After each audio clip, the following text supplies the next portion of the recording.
So severe mental illness in terms of the lay person's definition would be the types of illnesses that cause people to have some sort of break from reality or not be able to perceive things the way other people do. So for instance, a classic example is schizophrenia, where individuals have difficulties sometimes with hallucinations, where they hear things or they see things, so it confuses their thinking and makes it difficult for them to separate out what's real and what's not real. Difficulties with things like delusions, which can include paranoid delusions that someone's following them or out to get them. Sometimes they can have running commentary with these voices and delusions about conspiracy theories or things that are happening, which are very distracting and make it very difficult for them to live with this constant dialogue going on. People with severe and persistent mental illness aren't in control of their behavior, their decision making, their ideas of the world, the perception of reality gets distorted. Sometimes people hallucinate or have visions, altered experiences that don't mesh with society, and it really is a debilitating situation that's beyond their control. It's very much a disabling disease. It's disabling mainly mentally, although it has usually effects on their physical well-being too. But it impairs their judgment, their insight, their ability often to understand what they're doing, again depending on how well their treatment has been.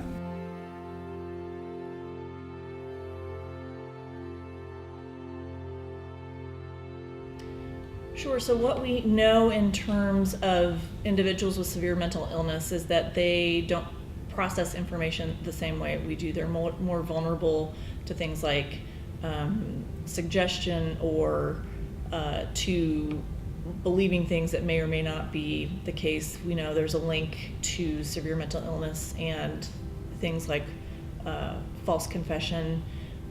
There's a link between severe mental illness and substance use disorders. A lot of individuals who end up in the criminal justice system have also got comorbid substance problems and compliance issues because of the lack of services in the community. So those make it difficult for those individuals to remain stable if they don't have all the proper care that they need.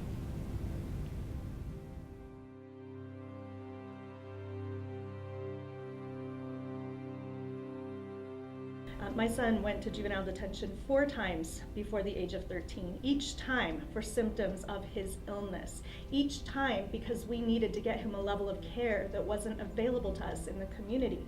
We had to go through jail.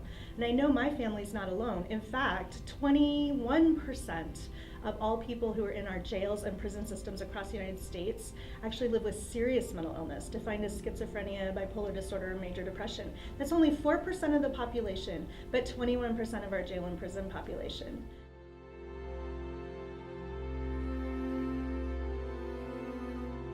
Well, the reality is on the ground, if they're not competent to stand trial because they're mentally ill, then the government takes extraordinary efforts to try to make them competent to stand trial, and then once they're competent to stand trial, then they're back without being able to use it as a defense. So we are more likely to have individuals with mental illness in the correctional system without the same protections that the rest of the individuals in the country have.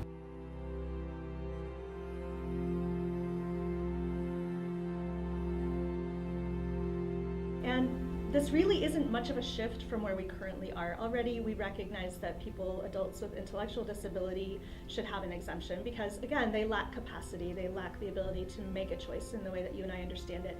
This is just taking that same concept and appropriately applying it to serious mental illness and saying there should also be an exemption for people living with a serious biologically based brain difference. It does not excuse crimes. It does not let people off the hook or let them go free.